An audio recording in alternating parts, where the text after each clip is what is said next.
ক্যানিং এবং মৌখালি দুটো যেন এখন একে অপরের পরিপূরক হয়ে উঠেছে। এই দুইয়ের মেলবন্ধনে তৈরি হয়েছে নতুন এক আকর্ষণ, ঐতিহ্য ও আধুনিকতার সেতু। ক্যানিংয়ের ঐতিহাসিক গুরুত্ব এবং মাতলা নদীর ওপর দাঁড়িয়ে থাকা আধুনিক মৌখালি ব্রিজ, এই দুইয়ের মিশেলে ক্যানিং যেন নতুন করে প্রাণ পেয়েছে। ক্যানিং স্টেশনে নেমে স্থানীয় পরিবহনে খুব সহজেই পৌঁছানো যায় এই মৌখালি ব্রিজে। স্থানীয় বাসিন্দাদের দৈনন্দিন জীবনের সাথে পর্যটকদের ভিড় মিলেমিশে একাকার হয়ে যাচ্ছে এখানে। সুযোগের কেন্দ্র মৌখালি ব্রিজ ভাইরাল হওয়ার ফলে ক্যানিংয়ের আশেপাশের এলাকায় পর্যটন এবং স্থানীয় ব্যবসার নতুন নতুন সম্ভাবনা তৈরি হয়েছে। শান্তির ঠিকানা শহরের কোলাহল ছাড়িয়ে ক্যানিংয়ের বুক চিরে বয়ে যাওয়া মাতলা নদীর ওপর মৌখালি ব্রিজে দাঁড়ালে এক অদ্ভুত প্রশান্তি পাওয়া যায়। ক্যানিংয়ের মৌখালি ব্রিজ বর্তমানে সোশ্যাল মিডিয়ায় বেশ ভাইরাল হয়েছে, বিশেষ করে এখানকার মনোরম প্রাকৃতিক দৃশ্য এবং সূর্যাস্তের জন্য। এটি দক্ষিণ 24 পরগনা জেলার ক্যানিংয়ে অবস্থিত। ব্রিজের ওপর থেকে মাতলা নদীর দৃশ্য,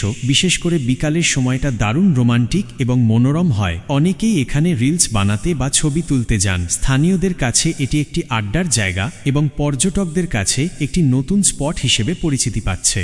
মাতলা নদীর শান্ত বুকে মৌখালি ব্রিজ দাঁড়িয়ে সুখে। ক্যানিং শহরের নতুন সাজ ভাইরাল ভিউতে মেতেছে আজ। সোনার আলোয় বিকেল নামে, বাতাস বয় যে আপন নামে। ফটোশ্যুট আর রিলসের ভিড়, মন ভালো করা শান্ত নীড়। যান্ত্রিকতার ক্লান্তি ভুলে ইচ্ছে ডানা মেলেছে দুলে। সূর্যাস্তের ওই রঙের খেলা মৌখালিতে কাটুক বেলা।